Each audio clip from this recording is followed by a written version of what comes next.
For the first time in a month, I can say that the scoring has finally slowed down just a bit. You know, seeing some like 4-1 games, seeing some more shutouts, not as many blowouts. I will be honest, it's a lot more laid back, it's a lot more relaxing to finally see some good defensive coverage and just some more established defense in the WHL.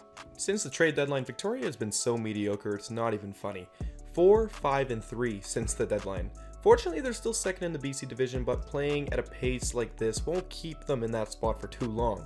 Big acquisition Braden Tracy's only got 5 points in his last 8 games, and most of the production is coming from the vets on the team like Gary Hayden and Taryn Fizer.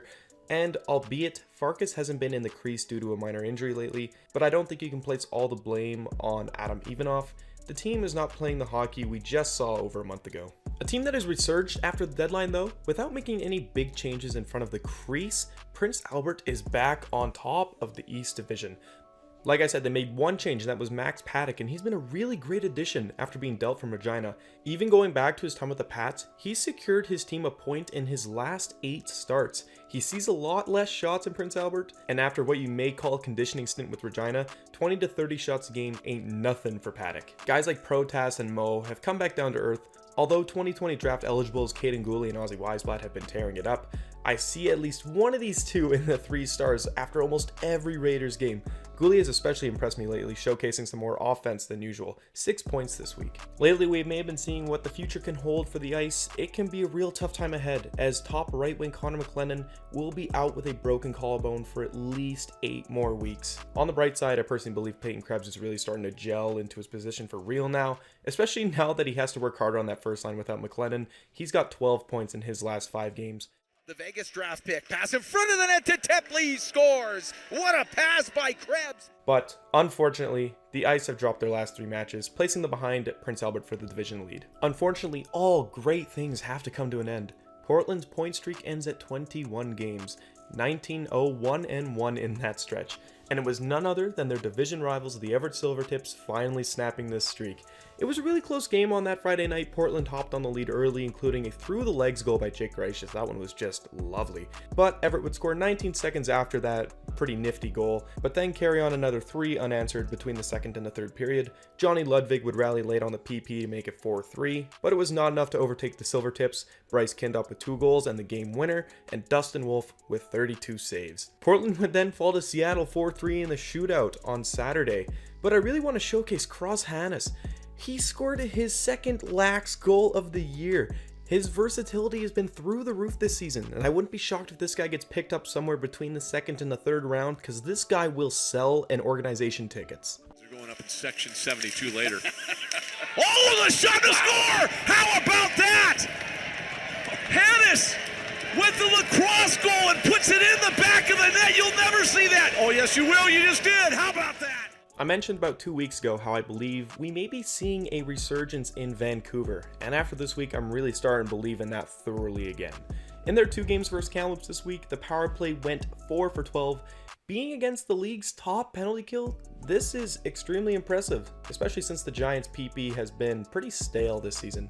Top guys Bowen Byram and Justin Sordiff have been finding the score sheet after being dormant for nearly a month, each of them with 4 points in their 2 games versus the Blazers. These were some big division games too. The Giants are now back to 3rd in the BC division, pushing back Kelowna into the wild card spot. I personally believe guys like Eric Florchuk have brought a lot of life back to this Giants team. He brings a great level of intensity and some great skating to the roster, something this team desperately needed. P.S. I'm going to give Vancouver some extra credit for beating Kamloops on Saturday there. Since the Coquihalla, and if you guys don't know what the Coquihalla is, it's that highway that goes pretty much, I'm going to say, from Merritt to Hope and like Hope to Chilliwack.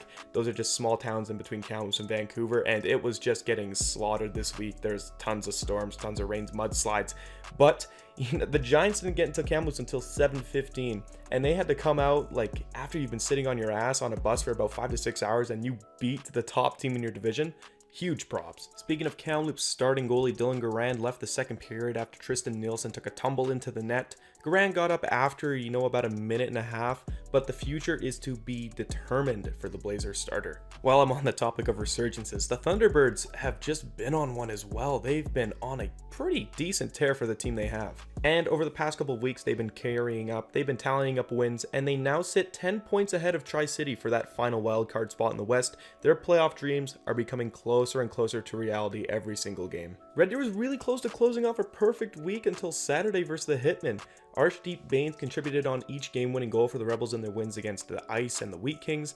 Tough one-goal games, but much-needed wins to inch the team closer to the Blades for a wildcard position. If we take a closer look at the Eastern wildcard race, I thoroughly believe the Hitmen and the Blades should see the playoffs in the near future. It's going to be tough for teams like Red Deer or Regina to make a run for it.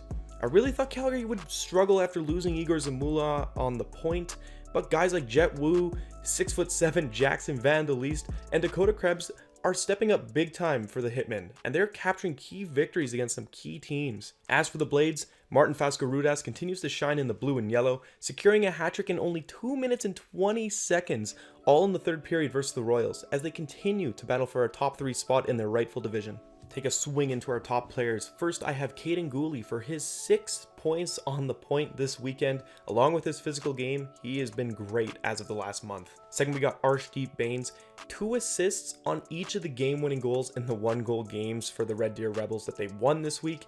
Really one of the key contributors on that tough, struggling Rebels team. Then I have Luka Burzan, recently turned 20 at the beginning of the year.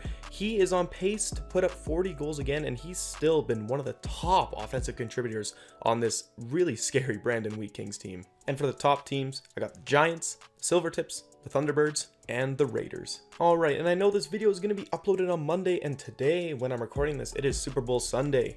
I'm just going to say this, it's going to be the Chiefs, 100%, there's no way. Kermit the Frog impersonator Patrick Mahomes, he's gonna do it. Either way, I'll see you guys next week. Have a good one.